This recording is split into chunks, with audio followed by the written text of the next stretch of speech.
নারায়ণগঞ্জের রূপগঞ্জে জমি সংক্রান্ত বিরোধের জের ধরে তানভীর হাসান ভূঁইয়া মিলন নামের এক ব্যবসায়ীর বাড়িতে গুলিবর্ষণ ও হামলার ঘটনা ঘটেছে। এ সময় রায়হান কবির সুমন নামে এক যুবলীগ নেতাকে আটকের পর পুলিশ টাকার বিনিময়ে ছেড়ে দিয়েছে বলে অভিযোগ উঠেছে। বুধবার রাত 10:30টার দিকে তারাব পৌরসভার খাদুন এলাকায় এ ঘটনা ঘটে।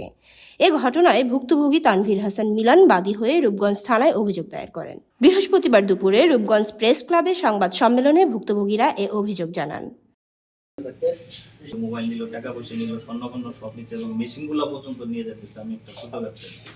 পরে ওনার পুলিশ আসার পরও এলাকাবাসী সবাই তারা পুলিশের সাথে অ্যারেস্ট করাইতেছে যে এত বড় দুর্ঘটনা ঘটালো, আজকে এই ঘটাইতেছে বাইরের থেকে পোলাপান নিয়ে এসে টাকা পয়সা দিয়া। পরে ওনার অ্যারেস্ট করার পরও থানা থেকে এসআই সাহেব ওনার অ্যারেস্ট করছে, করার পরে ওনাদের টাকা খেয়ে আর কি করছে না করছে পরে ছাড়িয়ে দিচ্ছে। আমরা 50-60 জন পোলাপান আসলো, আসার পরে ক্যামেরা ভাঙা শুরু করলো। আক্তারে এবং সুমনে কইতাছে ওই যে ভান্ডারির ধর। আমি দৌড় দিয়েছি দেখে আমার গুলির আওয়াজ করে গুলি করতেছে, কয়ে ভান্ডারি খারাপ নাহলে কলে গুলি করবো। এই ভিতরে 4-5 রাউন্ড গুলি অলরেডি করে আলেছে। পরে আমি খারাপ হয়েছি, আমার ধরেই মারামারি শুরু করছে, মারধর করে আমার মোবাইল নিয়ে জায়গা।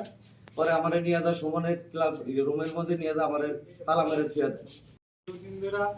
আমার সাথে বিরোধ ছিল, ওটা বিচার কোর্ট এবং স্থানীয় এবং থানায় সালিশের মাধ্যমে আমি রায় পাই।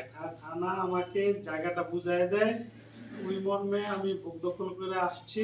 থানার এসআই কামরুল সাহেব গুন্ডার জব্দ করে এবং সন্ত্রাসী সুমনকে গ্রেপ্তার করে থানায় নিয়ে আসে। থানায় নিয়ে এসে কি কারণে ওকে ছেড়ে দেয় আমি বোধগম্য নয়।